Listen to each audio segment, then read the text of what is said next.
This is Econ 550 Managerial Economics.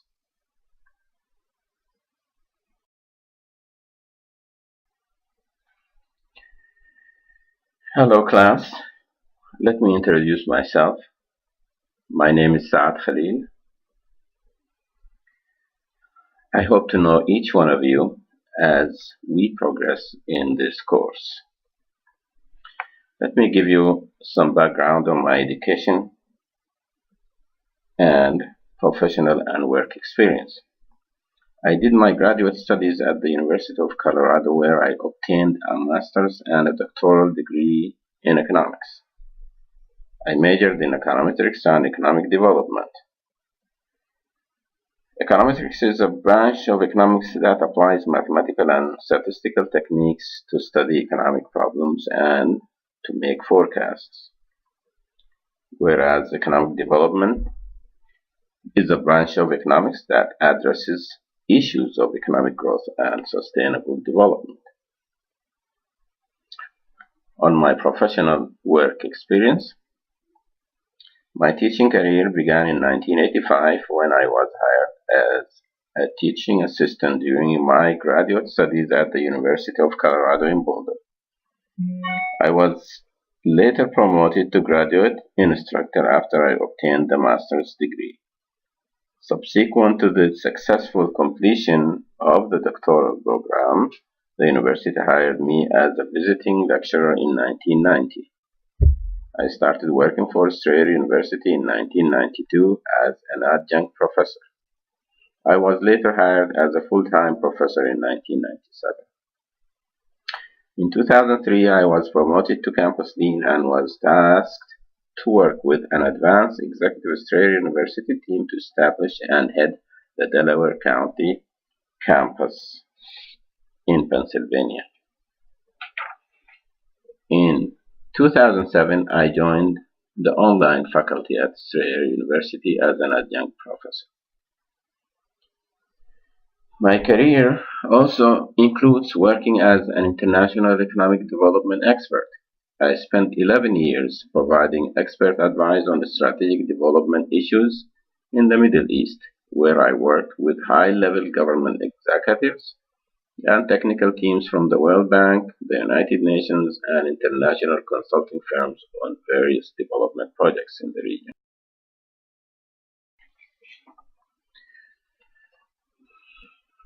This slide covers my teaching philosophy. My teaching philosophy evolved over 20 years of working as a college professor in traditional and online classroom settings.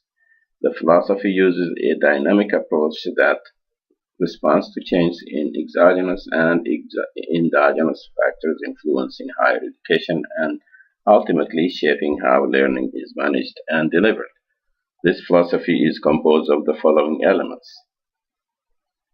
First, intellectual engagement, where I create lessons, assignments, or projects that appeal to student interest or that stimulate their curiosity.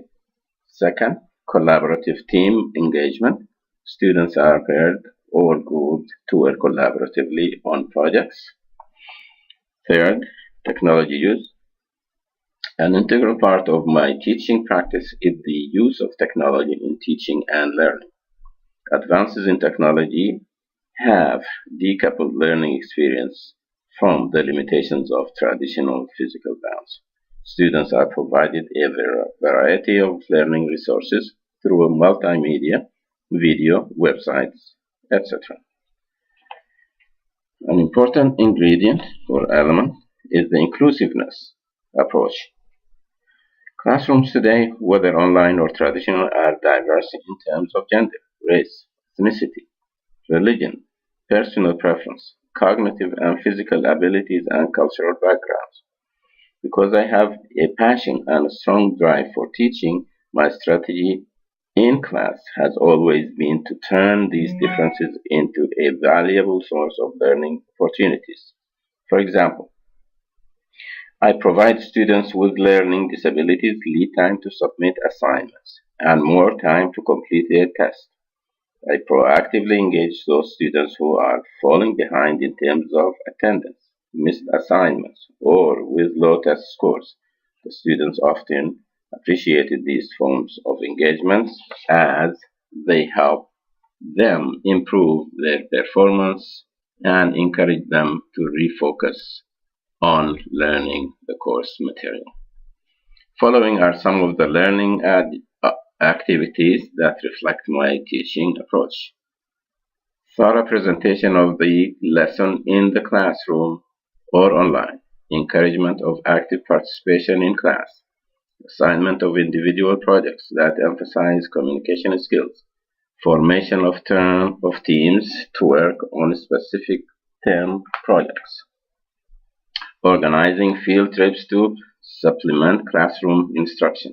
Host guest speakers from the local public institutions and private businesses to supplement classroom instructions and to provide different perspectives on issues relevant to the subject matters.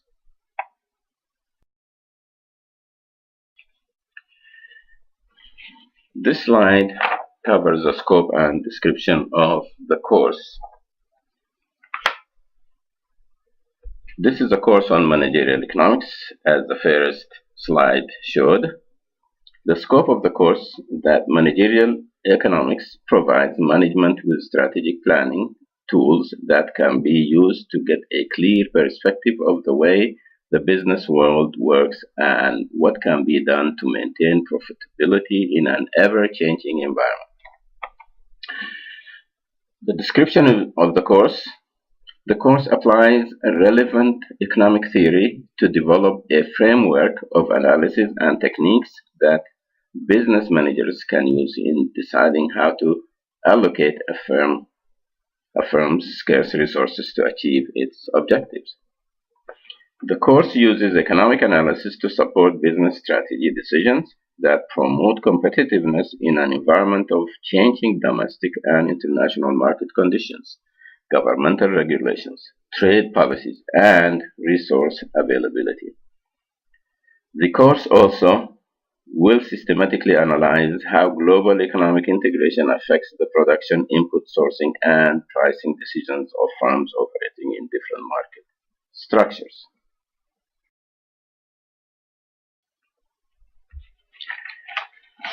This particular slide covers student expectations.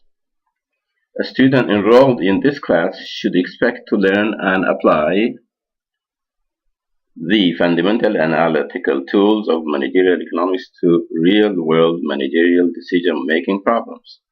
Particular to this course, the student should expect to be able to analyze how production and cost functions in the short run and long run affect strategy of individual firms. Apply the concepts of supply and demand to determine the impact of change in market conditions in the short run and long run and the economic impact on a company operation. Analyze business and economic forecasting techniques utilized by managers. Analyze short run and long run production and cost functions. Apply macroeconomic concepts to change in global and national economies and how they affect economic growth, inflation, interest rates, and wage rates. Evaluate the profit maximizing price and output level for given operating costs for monopolies and firms in competitive industries. Propose how differences in demand and elasticity lead managers to develop various pricing strategies. Analyze the economic impact of contracting, governance, and organizational form within organization. Evaluate how government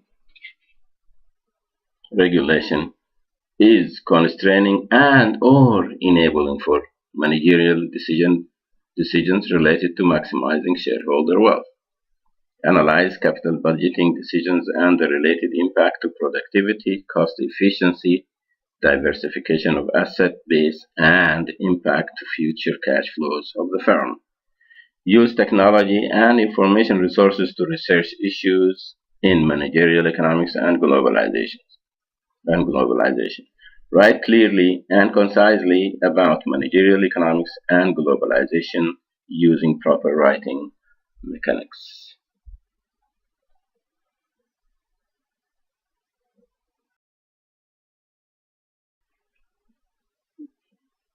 This ends my presentation for today.